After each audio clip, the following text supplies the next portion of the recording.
So write one example that which element will have the greatest negative electron gain enthalpy and give reason. Which element will have the greater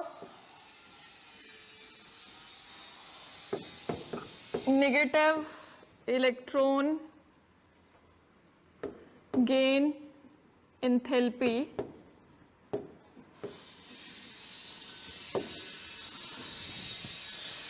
it is given over here. It is first one is neon 3s2 3p3 phosphorus है ये आपके पास. The next one is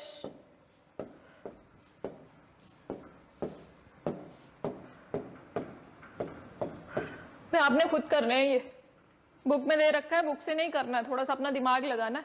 और जरा cameras on कर लो ना. इन दोनों में ही बताना आपको कि किसका इलेक्ट्रॉन गेन एंथैल्पी जो होगा वो ज्यादा होगा. नेगेटिव इलेक्ट्रॉन गेन एंथैल्पी किसका ज्यादा होगा. कर लेंगे. चलो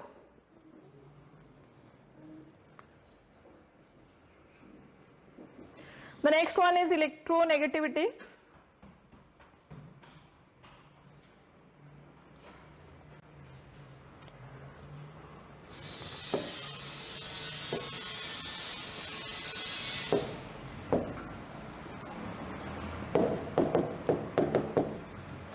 तो पहले तो लिखोगे इलेक्ट्रोनेगेटिविटी होती क्या है. It is a tendency of an atom in an element.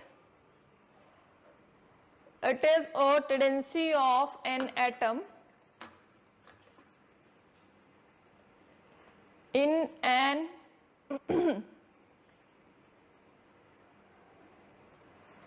element. It is a tendency of an element in sorry क्या बोल रही हूँ मैं. It is the tendency of an atom in an element to attract the shared pair of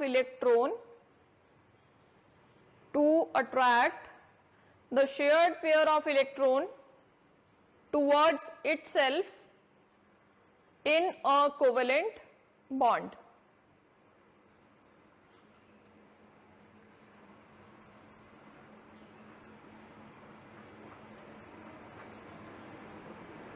लिख लिया. It is a tendency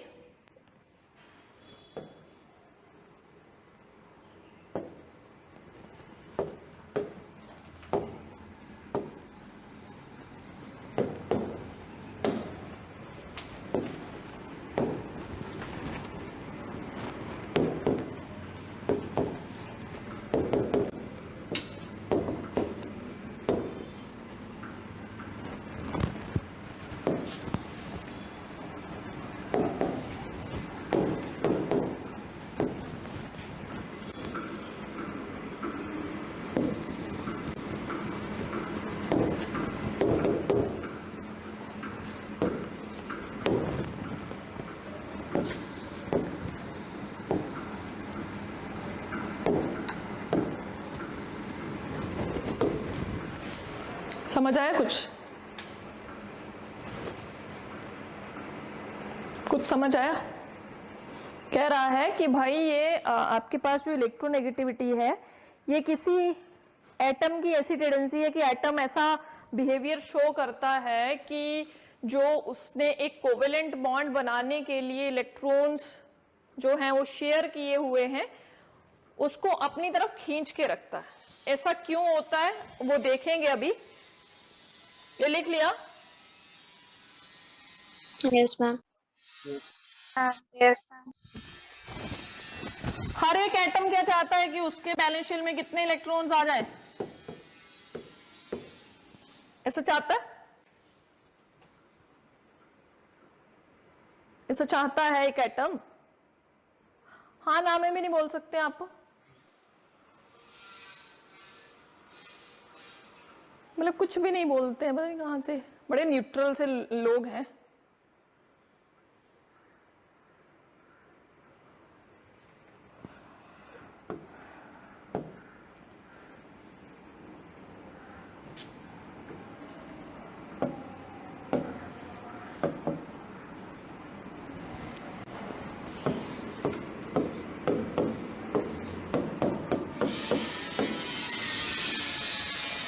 It has how many number of electrons in its valence shell? 1. It has how many number of electrons? 2. इसके पास 3 है, इसके पास 4 है, इसके पास 5 है, इसके पास 6 है, इसके पास 7 है और इसके पास ऑलरेडी 8 है। इससे ऊपर वाला भी लिख लेते हैं हम। ना हमने यहाँ पे लिख दिया कि एक एटम का रिक्वायरमेंट कितना है कि 8 इलेक्ट्रॉन्स उसके बैलेंस शेल में होने चाहिए। Lithium has 1 electron in its valence shell. The requirement of lithium to attain the stable noble gas electronic configuration is what? How many? 7 electrons. Lithium को कितने इलेक्ट्रॉन्स का रिक्वायरमेंट है 8 तक पहुंचने के लिए? कितने? 7 इलेक्ट्रॉन्स। 7 electrons, right. बेरिलियम को कितने चाहिए भाई? 6 चाहिए। इसको कितने चाहिए? 5 चाहिए। इसको 4 चाहिए। इसको कितने चाहिए? 3, इसको 2 और इसको 1, है ना। हम बोल रहे हैं कि हर एक एटम को कितने इलेक्ट्रॉन चाहिए? भाई 8 इलेक्ट्रॉन चाहिए। उनको कहां तक पहुंचना होता है? उनको नोबल गैस इलेक्ट्रॉनिक कॉन्फ़िगरेशन को अटेन करना होता है। या तो ये लिथियम जो है, 2 ऑप्शन है लिथियम, ये चीज हम बार बार समझ चुके हैं कि lithium has 2 options to attain the stable noble gas configuration, either by losing the electron or either by gaining the electron. ये यहां से चले ऐसे ऐसे ऐसे ऐसे ऐसे ऐसे और ऐसे, तब जाके यहां पहुंचेगा। होगा ऐसा? Yes ma'am. मैं खुद सुनूंगी, किसी को नहीं सुनाना।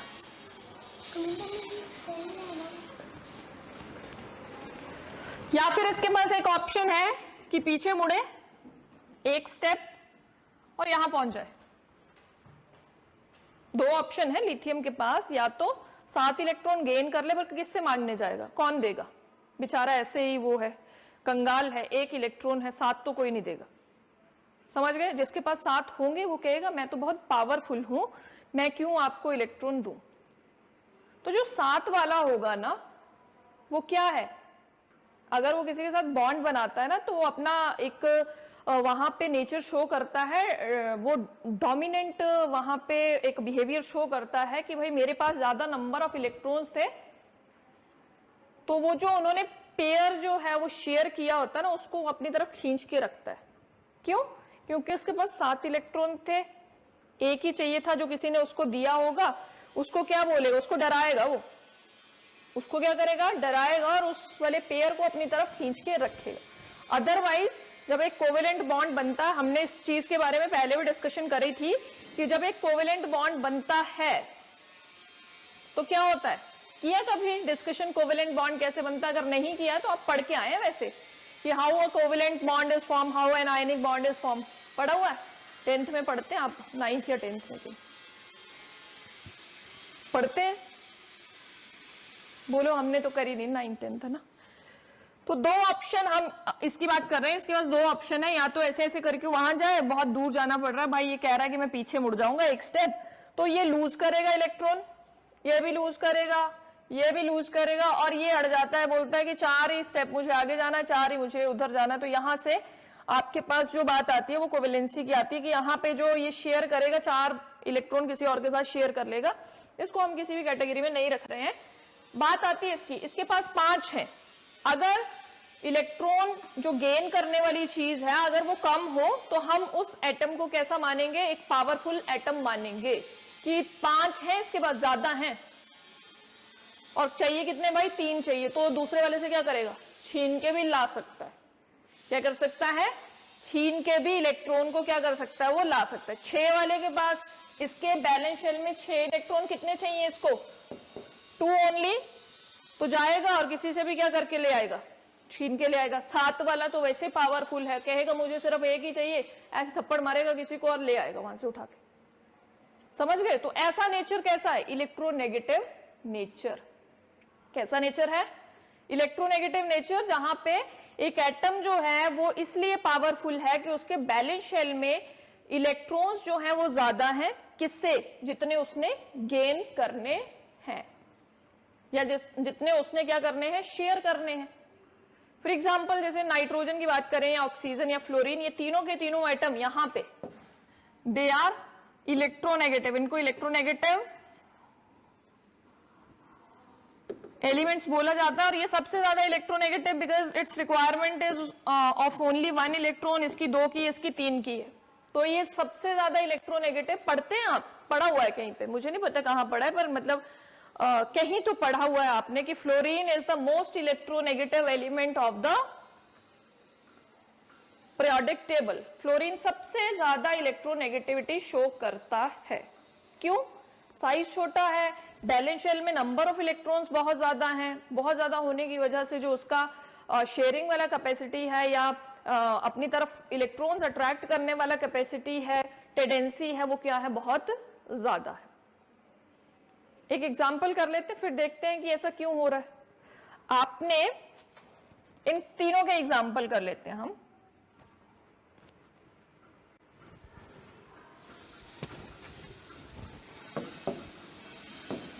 कभी पता है कि कैसे बनते हैं आपके पास कोवेलेंट बॉन्ड? बताएगा कोई? इशिता कटोच बताएंगे आप कि covalent bond is form by sharing of electron और by the transference of electrons.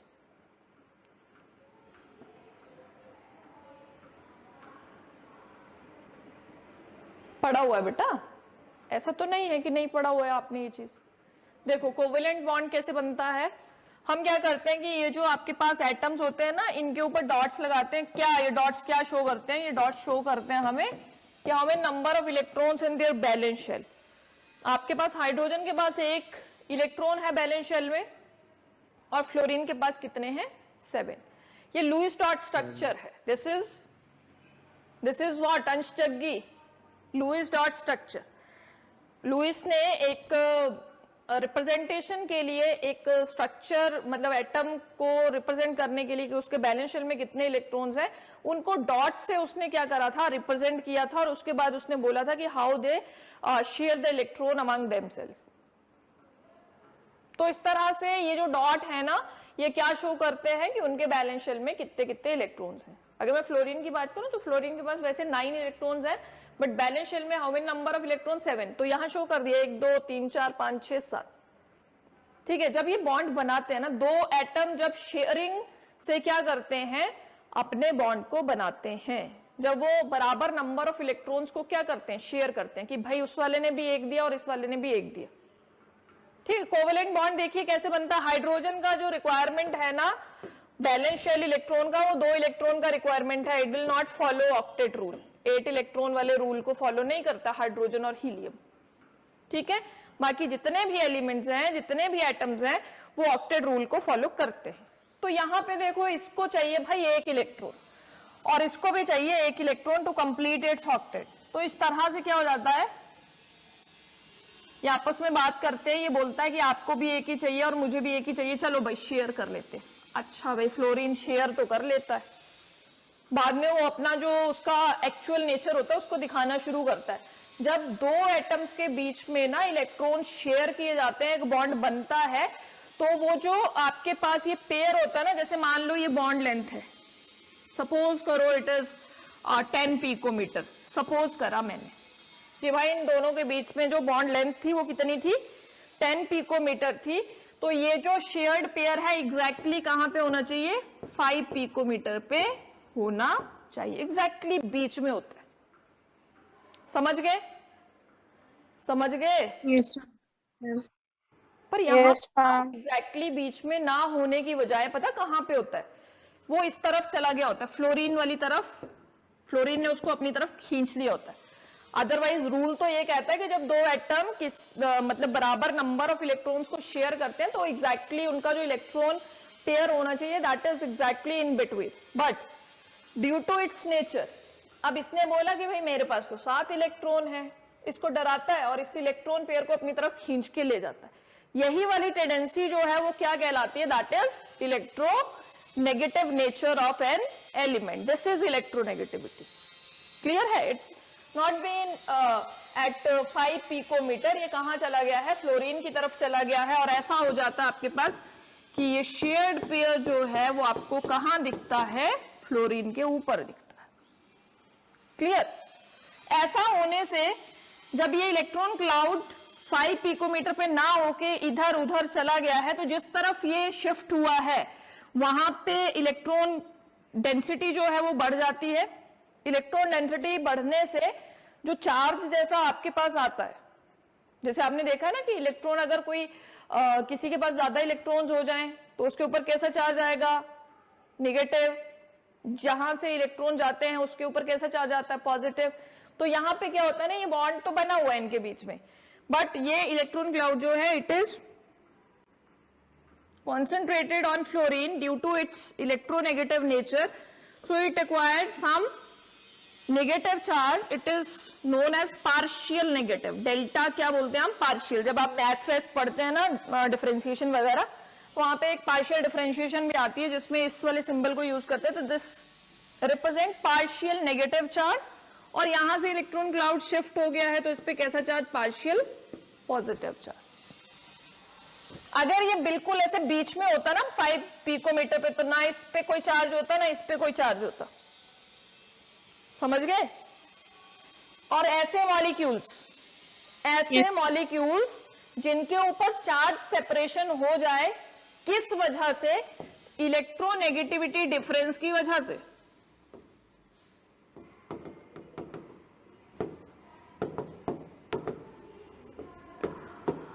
अगर इलेक्ट्रोनेगेटिविटी डिफरेंस की वजह से चार्ज सेपरेशन हो रहा है तो such molecules are known as polar molecules. याद रखना, आगे कहीं यूज होगा, मैं पूछूंगी आपसे वहां पे।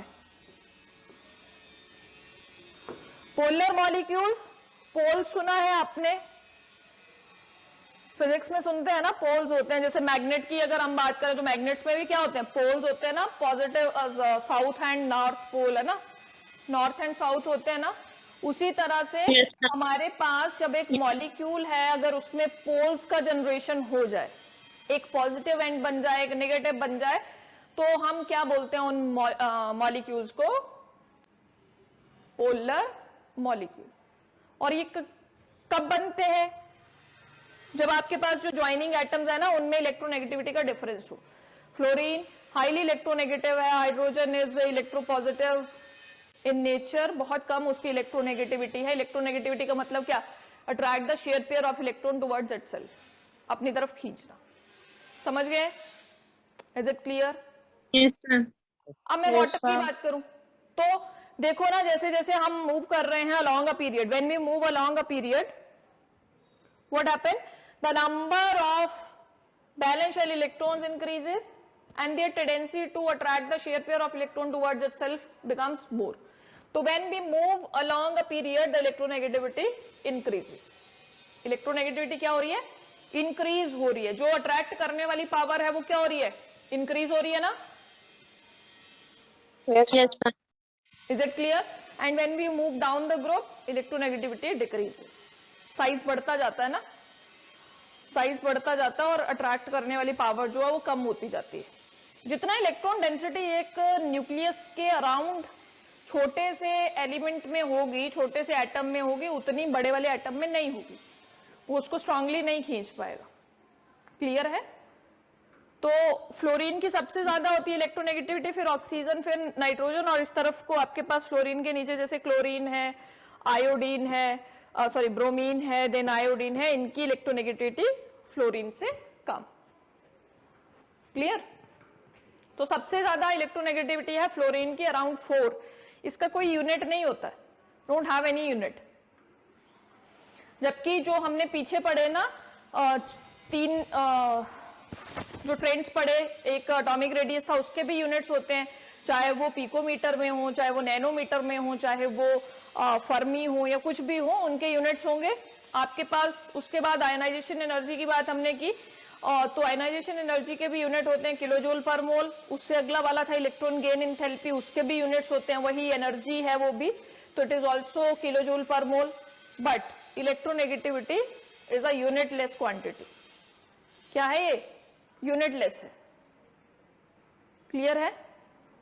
पूछता है, Yes, sir. 4 ऑप्शन दे दी ना, चारों के चारों, बोलता है कि कौन से आपके पास एक जो प्रॉपर्टी है उसके यूनिट्स नहीं होते, तो it is electronegativity.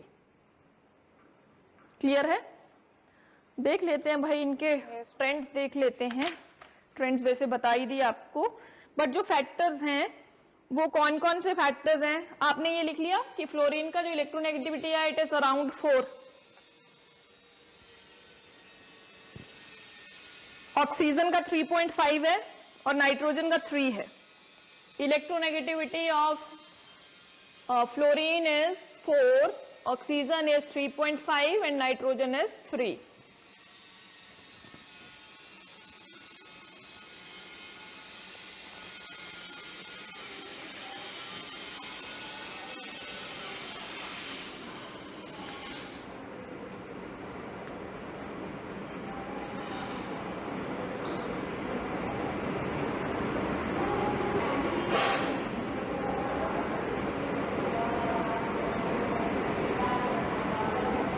So the factors which affect the electronegativity, write the first one.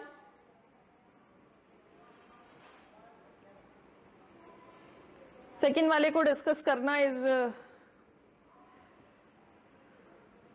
not possible, क्योंकि हाइब्रिडाइजेशन पढ़ा हुआ कभी आपने? हाइब्रिडाइजेशन के बारे में पढ़ा है कहीं? Yes or no?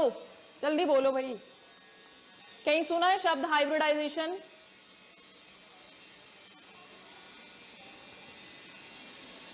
Any idea about hybridisation? किसी को है कोई आइडिया कि हाइब्रिडाइजेशन क्या होती है? क्योंकि यहाँ पे एक फैक्टर जो है ना, it is on the basis of the explanation of this electronegativity on the basis of hybridisation.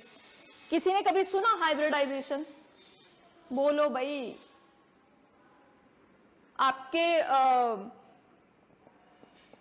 जैसे आप चले जाते हैं मार्केट में, चले जाते हैं, चलिए केमिस्ट्री में नहीं सुना होगा, मार्केट में जाते हैं आप कुछ खरीदने, तो मैं एक बार गई तो वहां पे ना मैंने बोला कि मुझे आम खरीदने हैं, तो उसने ना एक मतलब 1 किलो से ज्यादा वाला आम दिखा दिया। मैं कहा इतना बड़ा नहीं लेना मुझे, कहता ये हाइब्रिड है ना। तो एनी आइडिया अबाउट हाइब्रिडाइजेशन? या फिर मैं एक दिन खरीदने गई, कुछ मुझे चाहिए थे ऑरेंज, तो मैंने कहा भैया वो हैं, तो वो कहते कि भाई ऑरेंज तो नहीं, ये माल्टा है, उसमें कहते ये हाइब्रिड फ्रूट है। भाई मैं कहा मुझे नहीं खाना, इसमें क्या क्या हाइब्रिडाइज्ड है, किस किस चीज की हाइब्रिडाइजेशन इसमें करी हुई है? इसमें कहता मौसमी का भी फ्लेवर आएगा, इसमें ऑरेंज का भी फ्लेवर आएगा, और पता नहीं किस चीज का बताया। मतलब 3 फ्रूट्स की जो डिफरेंट डिफरेंट क्वालिटीज थी, उनको क्या कर दिया, मिक्स कर दिया, और एक नया आपको फ्रूट जो है वो मार्केट में उतार दिया। आपको मौसमी खाने का मन कर रहा है, तो ये सोच के खाइए कि अरे भाई इसमें मौसमी का टेस्ट आ रहा है, इसमें ऑरेंज का आ रहा है, इसमें पता नहीं किसका आ रहा है ना। तो हाइब्रिडाइजेशन क्या होती है? जब हम जो एटम्स हमारे पास होते हैं उनके ऑर्बिटल्स की मिक्सिंग कर देते हैं, दैट इज हाइब्रिडाइजेशन। अगले चैप्टर में पढ़ेंगे, अभी छोड़ देते हैं इस वाले फैक्टर को कि हाइब्रिडाइजेशन पे कैसे आपका डिपेंड करता है इलेक्ट्रोनेगेटिविटी। बाकी आगे जितने भी ये फैक्टर्स है ना, मुझे नहीं लगता कि आप समझ पाएंगे। That is nature of substituent की, किस तरह का सब्स्टिट्यूएंट आपके पास प्रेजेंट है, किसमें इंडक्टिव इफेक्ट है, किसमें कैसा इफेक्ट है, अभी तक मुझे नहीं लगता कि आप इस चीज को समझ पाएंगे। तो इसको हम यहीं पे छोड़ते हैं, और हमने इनका ट्रेंड देख लिया कि how they very along a period and down the group. So next one is